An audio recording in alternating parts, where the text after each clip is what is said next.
आजकल चाहिँ सबले है मटन इन मड्का भनेर पुरै भाइरल भएको छ।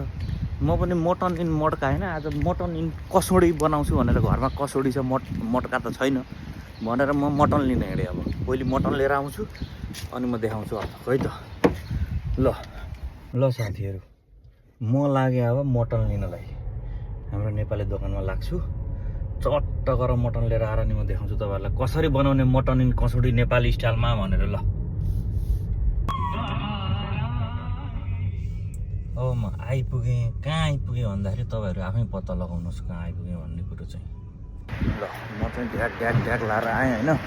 म कहाँ आएँ भन्दाखेरि ल हेर्नुहोस्, साउथ हेयर स्टेसन हो अनि यो साउथ हेयर हो। अब यहाँ तपाईँलाई देखाउँ, यो चाहिँ हाम्रो मटन पाउने ठाउँ हो। खोलेको पो छ कि छैन हाम्रो दोकानहरू। दोकान खोलेको छ। ल काठमाडौँ मार्टमा आइपुगेँ म, हाम्रो मार्ट। हेलो नमस्ते, हाम्रो मार्टै साथीहरू। ल हाम्रो यहाँ चाहिँ नेपाली आइटमहरू सबै पाइन्छ साथीहरू। ए नेपाली अचार सबै पाइन्छ नि होइन? आमाको अचार पाइने रहेछ। ल धेरै भेराइटीमा टुपियम चाउचाउ सब नेपाली प्रोडक्टहरू यहाँ कताको त कि। यो चाहिँ साउथ हेयर हो हाम्रो मार्ट। एउटा मासु कटिङ हुँदैछ हाम्रो।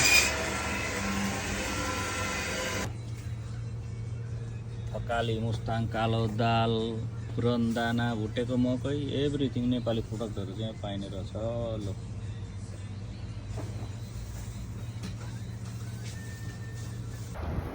साला फेरि मौसमले पनि पो च्यालेन्ज गर त यार, पानी पर्न थाल्यो त यार। ल जे हो नि मासु किन्यो है, झ्याप्प लगेर आज कसौडीमा मासु पक्कु लगाएर चाहिँ नि चिउरा पनि लिएर आएको छु, टाइचिन चिउरा। हेरौँ आज कस्तो हुन्छ। ल साथीहरू, तपाईँहरूले चाहिँ मटनको परिकारको सब बिर्सिनुहुन्छ। यो मैले बनाएको रेसिपी एक्चुअली चाहनु भने बनाएर खानु होला है त। म बनाउँदैछु आज मटन इन कसौडी। मटका सटका छैन मसँग, म नेपाली पारामा कसौडीमा मटन बनाएर चाहिँ देखाउँछु। यहाँ टक्क अदुवा लसुन पिसेर म तपाईँलाई सिलौटोमा पनि देखाउँछु कसरी। त्यस्तै छ, तयारी हुँदैछ साथीहरू। मटन उतातिर पानी तरेर रेडी भइसकेको अवस्था छ।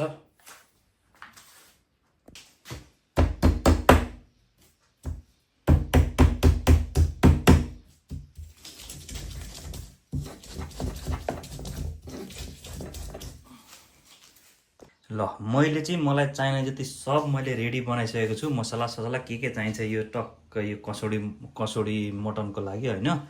सो तपाईँहरूलाई म देखाउँछु अब म्यारिनेट गरेर। तपाईँहरू एकदम इजी छ, बनाउन इजी, खान मिठो, एकदम भेरी गुड यो चाहिँ डिस हो क्या। ल हेर्नुहोस् यहाँ, यो अब यो खडे मसला, गरम मसला जे हुन्छ त्यो सबै हाले हुन्छ। यो भनेको ठुलो इलाइची, यो स्टार अनिस भन्छ, यो तारेके हो, यो भनेको दालचिनी, ल्वाङ, मरिच, तेजपत्ता, यो सबै हो। यो चाहिँ मेरो मिट मसला, अलिकति मैले मिट मसला राखेको छु। यो जिरा र धनियाँको पाउडर हो। यो हल्दी पाउडर भइहाल्यो। यो चाहिँ कश्मिरी रेड चिली पाउडर भइहाल्यो। नुन, यसलाई चाहिँ स्वाटै यसरी जय हो भनेर हालिदिने होइन। त्यस पछाडि यहाँ मैले टक्क अघि पिसेर राखेको छु तपाईँलाई अदुवा लसुनको पेस्ट। अनि यो मैले अलिकति चिली पनि यसमै मिसाइदिएर पिसेको छु। अनि यो चाहिँ हरियो खोर्सानी। ल यसलाई पनि स्वाट यसरी सबै खराक खुरुक हाल्ने हो क्या, एकदम इजी, धेरै हेजल नलिने, दिमागलाई धेरै प्रेसर नदिने खाना हो क्या यो चाहिँ डिस। अनि यो चाहिँ भन्नुहुन्छ भने यो तोरीको तेल, यसलाई मैले अघि मजाले एकदम गरम तातो बनाएर राखेको छु। यो सेलाइसकेको छ। यो पनि यसैमा स्वाहा गरिदिने साथीहरू यसरी। यति गरिसकेपछि अब यो प्याजलाई चाहिँ एकछिन मोल्नुपर्छ है। ट्याग कलर एकदम मजाले यसलाई 2-3 मिनट जति चाहिँ मजाले म्यारिनेट गर्नुपर्छ साथीहरू। यस्तै यसरी दिइराख्ने हो यसलाई चाहिँ सरर गरेर हल्का मजाले यसलाई म्यारिनेट गरेपछि अनि मासु हाल्ने पाला आउँछ है त।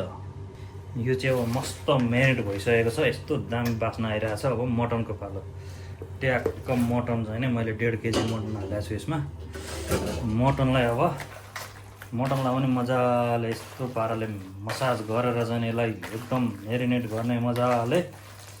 मटनलाई 1 मिनटसम्म 1.5 मिनटसम्म जति सकिन्छ एकदम मजाले म्यारिनेट होस् भनेर चाहिँ नि यसको नसमा पुगोस् मसला भनेर मजाले म्यारिनेट गर्ने यसरी म्यारिनेट गरिसकेपछि यसलाई लगभग 1 घन्टा जति चाहिँ म फ्रिजमा राखिदिन्छु। मसँग टाइम छ अहिले होइन कुकिङ गर्नलाई। म चाहिँ यो भड्डुमै हालेर राखिदिन्छु क्या फ्रिजमा। एकैचोटि डाइरेक्ट सिधै ल्याएर चाहिँ नि बसाइदिन ग्यासमा। ल यो म्यारिनेट भयो।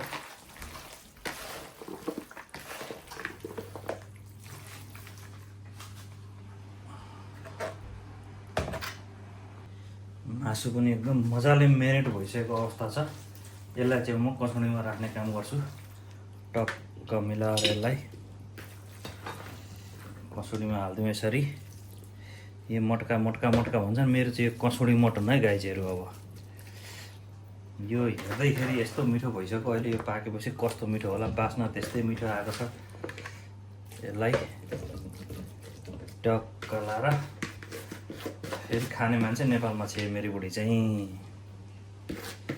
एक्लै मलाई यो रुच्छ होला त, त्यो त पाकेपछि थाहा हुन्छ भन्ने कुरो आयो। ल यो साथीहरू रेडी भयो। यसलाई अब ढ्याक्क ढक्कन एयर टाइट बनाएर पुरै यो के हो यो माटो साटो यो पिठो के लगाएर लिपेर चाहिँ बन्द गर्छन्। म पनि यहाँ मसँग के उपलब्ध छ त्यही अनुसारले ट्याक्क यसलाई बन्द गरेर अब अहिले चाहिँ फ्रिजमा राखिदिन्छु यसलाई छोपेर। त्यस पछाडि अर्को प्रोसिजर सुरु गर्छु। ल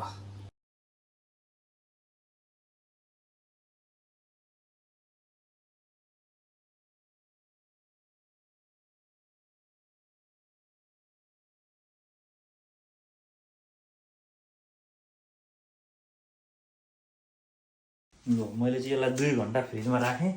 अब यसलाई पकाउने काम सुरु हुन्छ है गाइस। ल हेरौँ एकचोटि यहाँ। अब माथिबाट चाहिँ यो हालिदिने हामीले, यो लसुन यो हालेर त्यतिकै ट्याक्क लाएर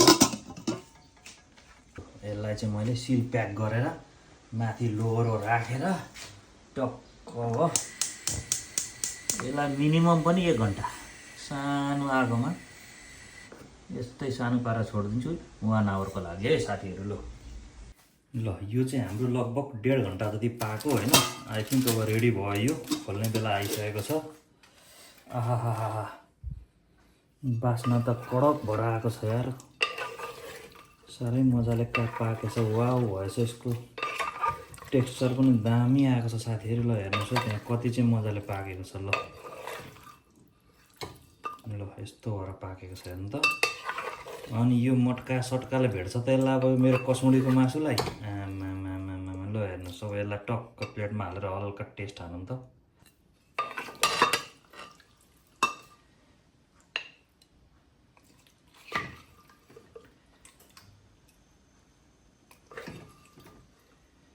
ल साह्रै मजाले पाकेछ। एकदम भने जस्तै नै भएछ। ल साथीहरू यसको रूप रङ्ग चाहिँ यस्तो भएको छ। पर्फेक्ट भएर पाकेको छ एकदम बढिया। Very good. अहिलेको यो मैले लसुन पनि हालेको थिएँ। यो लसुन पनि यहाँ पाकेको छ। ल यसको यस्तो भएर पाकेको छ। ल यो मेरो कसौडी मोमो चाहिँ कसौडी मटन चाहिँ टक्क पाकेर रेडी भइसकेको छ साथीहरू।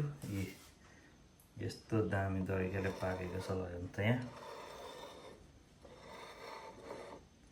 ल अब यो पकाएपछि खाने पनि मैले नै हो। हजुरहरूले चाहिँ आफै पकाएर खानु होला। मैले रेसिपी त्यहाँ एकदम सजिलो छ। कस्तो चाहिँ दामी टेस्ट भयो यार।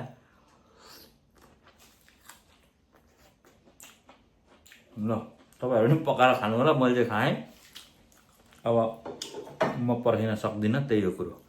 अब यो कुरुङ चिउरासँग टक्क खाएपछि त कम बवाल हुन्छ त यो। ल धन्यवाद भिडियो हेरिदिनु भएकोमा। तपाईँहरू पनि पकाउनु होला, खानु होला, रमाइलो गर्नु होला। इजी पिजी छ। Thank you so much. अनि भिडियोलाई पनि जतिसक्दो सेयर गर्नु होला, लाइक गर्नु होला, सब्सक्राइब पनि गरिदिनु होला च्यानललाई। साथीहरू धन्यवाद छ हजुरहरूलाई।